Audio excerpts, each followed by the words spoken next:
Hey everybody, welcome to the Big Huntsville podcast, the show that's all about the people, places, and the stories that make this city an amazing place. I'm your host, Carl Thomas, your favorite realtor, singer-songwriter, and all-around Huntsville cheerleader. Each week, we'll be shining a light on the community heroes who make this city tick, having some fun along the way, and sharing a few real estate tips when you least expect it. So whether you've lived in Huntsville your whole life, or you're just thinking about calling Huntsville your new home, you're in the right place. Let's get started. Thank you, everybody, for meeting us again here at Big Huntsville Podcast. Today, we actually have somebody who's huge to Huntsville. You may not know her, but you actually know of something huge that she's done in the recent years. Her name is Dr. Deborah Barnhart. Let me read something on you, Miss Barnhart, real quick, Mr. Dr. Miss Barnhart. Captain. You can call me Captain. Good doctor. So I pulled some information on you. Let me read this so that the folks who are on here understand who we're meeting with today. Dr. Barnhart became the Chief Executive Officer and Executive Director of the U.S. Space and Rocket Center in December of 2010. The center is a official visitor center for NASA's Marshall Space Flight Center, an affiliate of the Smithsonian, and the showcase for Redstone, Arsenal, and defense programs, including energy. Dr. Barnhart's career spans 3 decades of service in commercial industry, government, aerospace, and defense, a retired Navy captain. She was one of the first 10 women assigned to duty aboard ships and commanded 5 units in her 26-year career. Hey, hold on a second. When it says commanded 5 units, are you talking like you were the captain of a ship, or how? The command. So captain is a rank, Okay, like sergeant or whatever else, petty officer, and commanding officer is a specific job.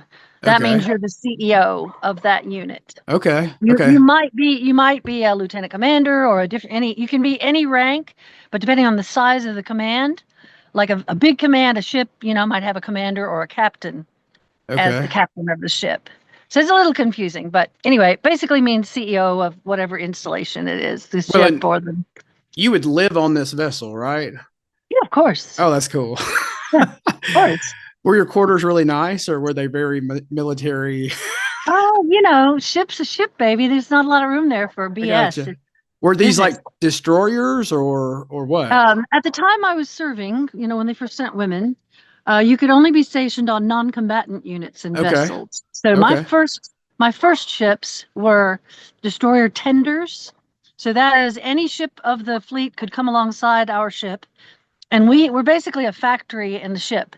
We could fix anything on your ship, anything that was wrong with your ship or anything you might need, including nuclear weapons. Wow. So very exciting, very interesting work. All kinds of shops, foundries, a complete medical suite with doctors and surgeons and dental clinic and a foundry and a motor rewind shop and, anything your ship might need, we could do for you anywhere in the world. You come alongside, we'll fix you. Okay, so are you still into boats today? Like, do you? Sure. Yeah. I'm a swimmer. Okay. I swim 100 miles a year, and I go out a lot, on the Tennessee and wherever I can. I lived 10 years in Clearwater Beach, and yeah, I'm a big fan. I'm a big fan of the ocean. Well, it's the ocean planet. This is the ocean planet, Carl. You got to be a fan. I had 2 generations of Navy before me that I ruined the pattern in my family. My granddad was in World War II, and he was stationed at Okinawa, and he ran a 50 cal machine gun, and he would wait for people to run along that beach, and he would shoot at them from that ship. Yeah. And my dad served during Vietnam, and he actually ended up in Greece during that time. So he pretty much had a 2 to 4 year vacation and really enjoyed his time. And you know what?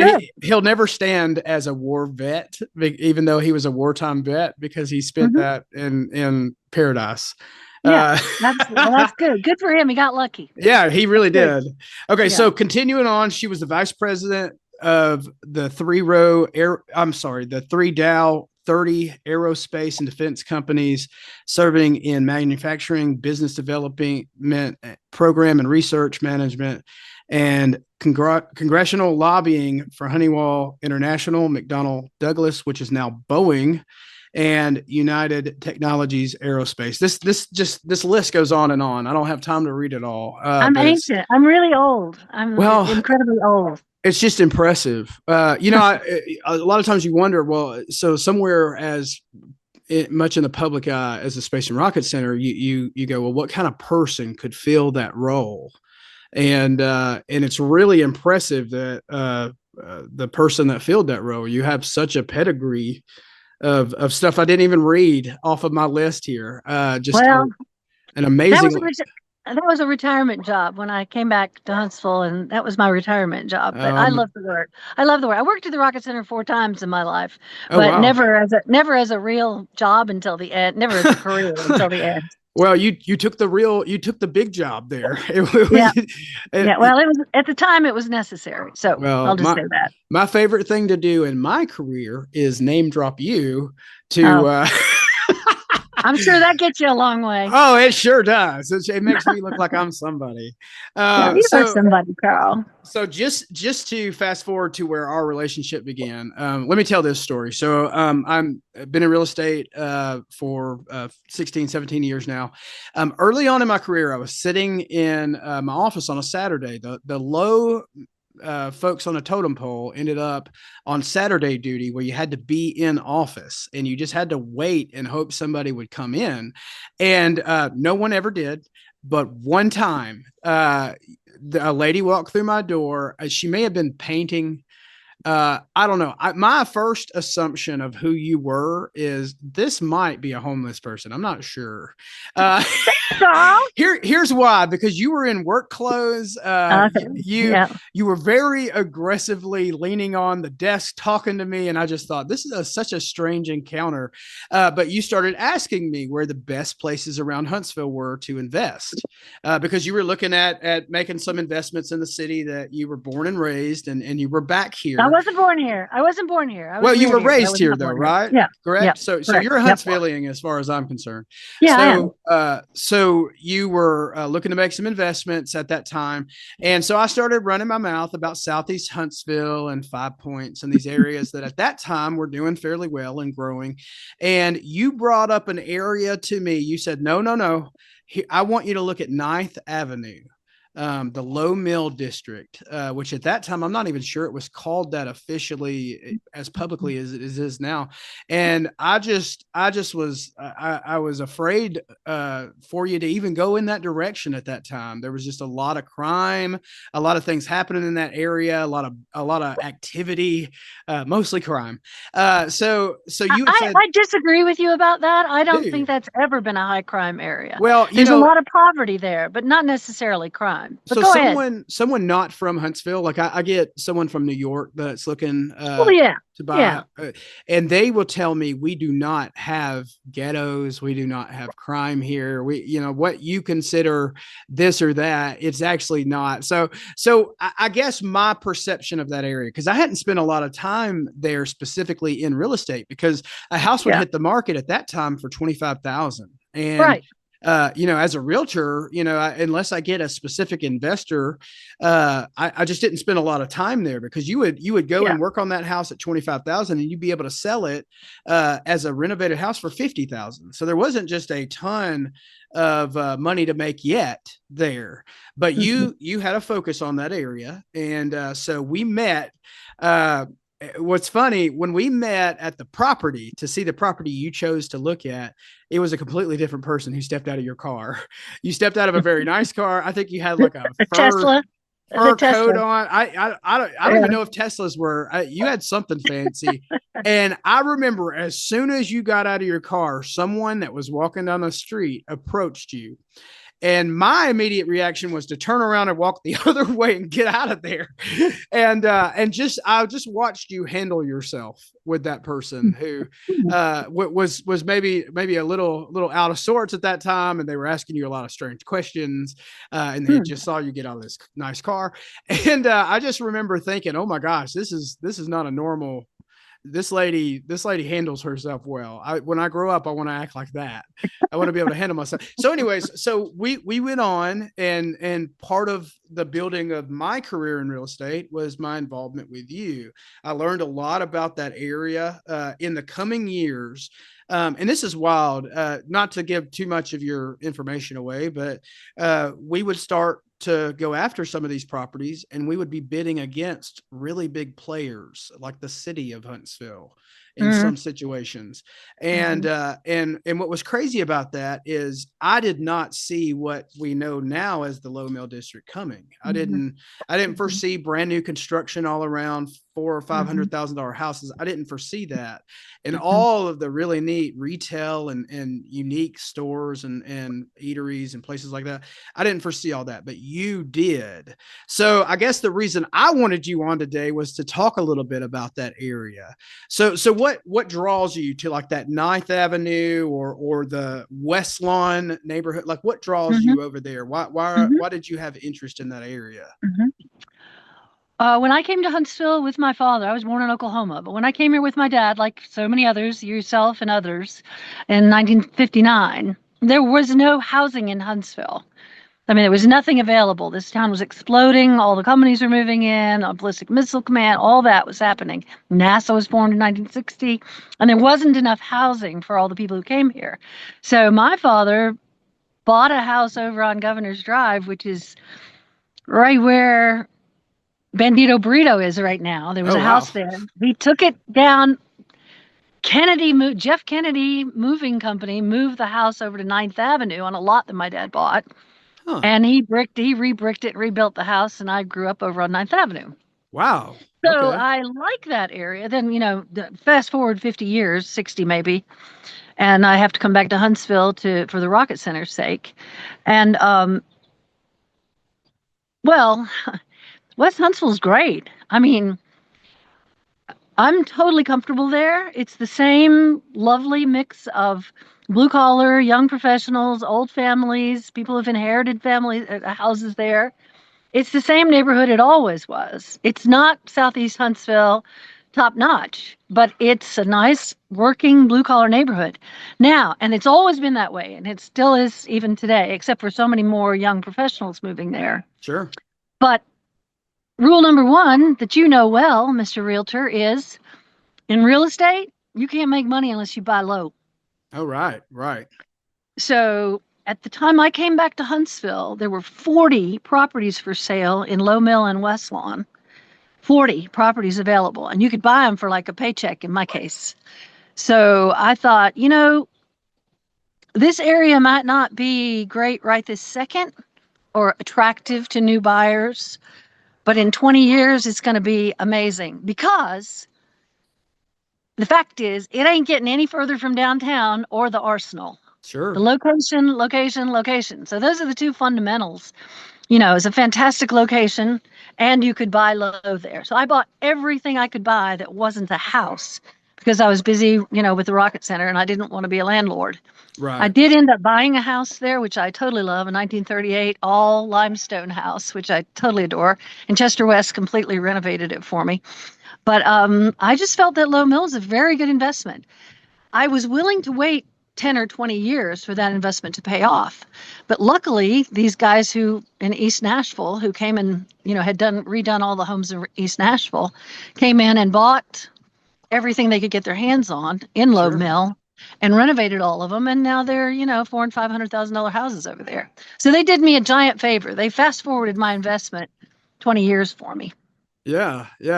Well, that's something, I had brought up that at the time that we first talked about it, I felt like it was a high crime area or it was a dangerous area or sketchy. I mean, people think so, but it's not. Well, and that's the thing. If you drive through there now, there is no, you would be very surprised to have much going on in that area as far as that kind of activity, because if you go, there's a coffee shop. What is it? Gold Spirit or Gold Sprint. Okay. So Gold Sprint Coffee Shop. If you go there, which is on 9th Avenue, close to Low Mill, if you go there and you sit on any morning, you're going to see the neighbors from this area. And it is just an amazing, these are professionals. They've got their laptops out. It's just a completely unique vibe in that area. And so today's version of this area is very different than what I saw. And this wasn't that long ago. I mean, this was Gotta 2010. have vision, Carl. Vision. Yeah, That's the well, key. see, I didn't see that. All I saw was something run down. There was no meal Yeah. in the works. Like there was just a rough group of little houses that Mhm. look Mhm. like they would be more work than they're worth. But that was totally wrong, and I've learned a Mhm. lot along the way about that area. And actually, I put a bid in them one myself not long ago, just because Good. I'm Good luck. also vested. I want to be, Good. as a realtor, I love making money when I don't have money thrown into something. Yeah.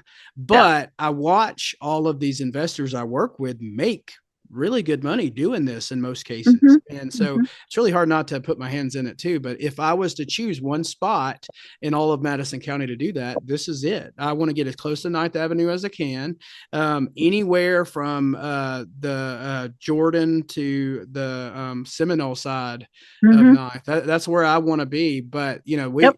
we've had success even in neighborhoods that are outskirts of that area too. And there's Mhm. a lot to Yep. invest in, where if you have under $200,000 and you have to find something and that's your Mhm. goal, it still exists Mhm. there. Well, barely. There's not Well, much under 200 left in that area now. yeah. Well, and we try to scoop them up when they do. Yep. But the thing is that if the same, where you have experience to say, well, I've seen this happen in a fast pace situation after I purchased things here.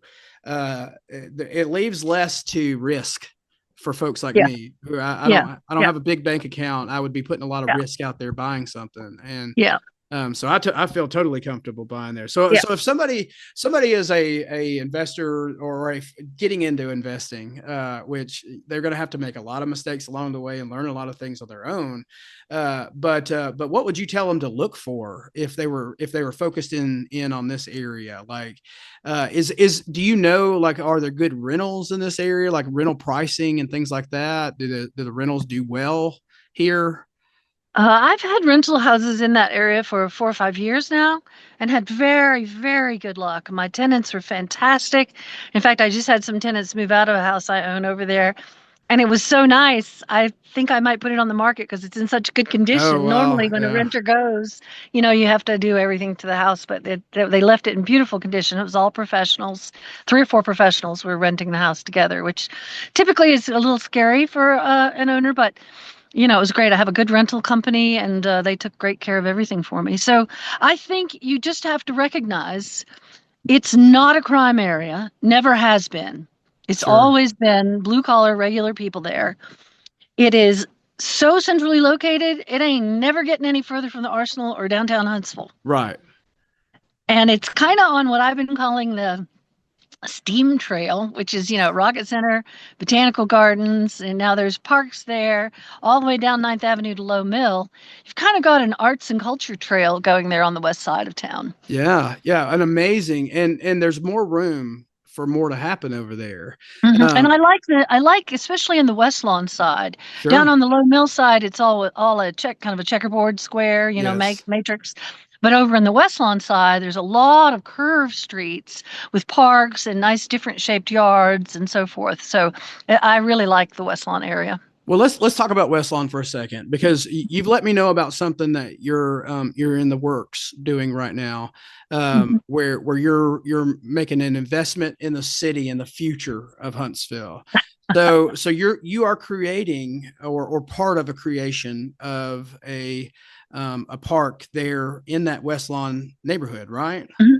Yes, the councilman for that area, Councilman Bill Kling, who's a wonderful public servant and really thinking about the people in his districts, he wanted to put art installations in the small parks in his district. So he put up on the, you know, possibilities a couple of parks, Archer Park and Rose Park. Rose is right in the middle of West Lawn. It's bordered by North Rose Drive on one side and South Rose Drive on the other. And it's a nice long curved, Yeah. maybe quarter of a mile green space there. So when I heard about this, open call for artists, Mr. Kling was asked the city and the Arts Huntsville to be his agent to contract to get the work done.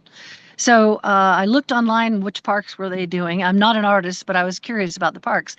And as it was, Low Mill had Rose Park available. West Lawn had Rose Park, and that's a park where I grew up and played as a kid. I mean, I played in that ditch the whole time I was a little kid there, growing up over on Ninth Avenue. So I decided to put in a proposal. I put in the proposal, and some miracle occurred, and Arts Huntsville selected me.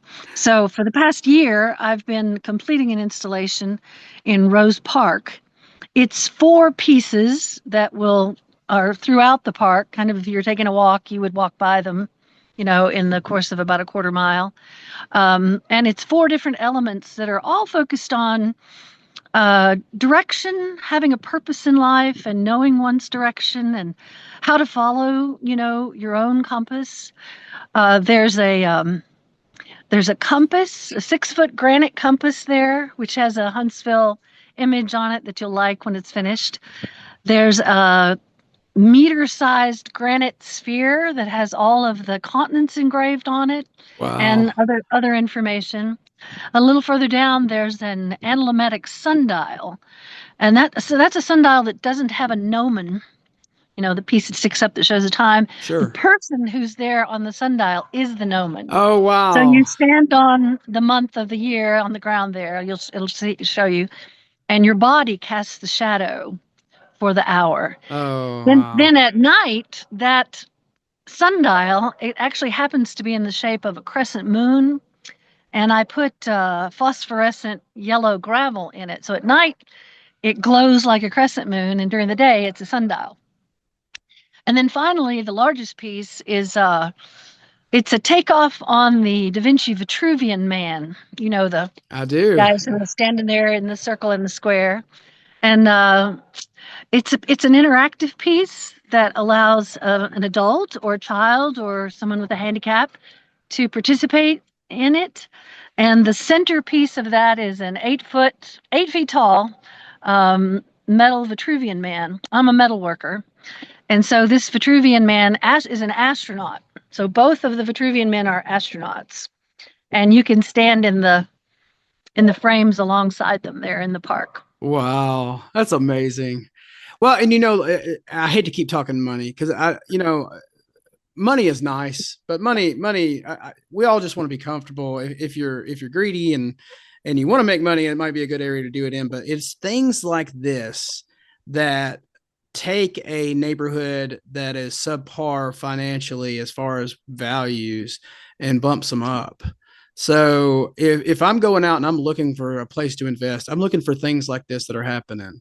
Which, by the way, what other CEO in Huntsville is building art and placing it in? Who else is doing that? Who is putting their hands in the works doing this kind of stuff? I don't know, Carl.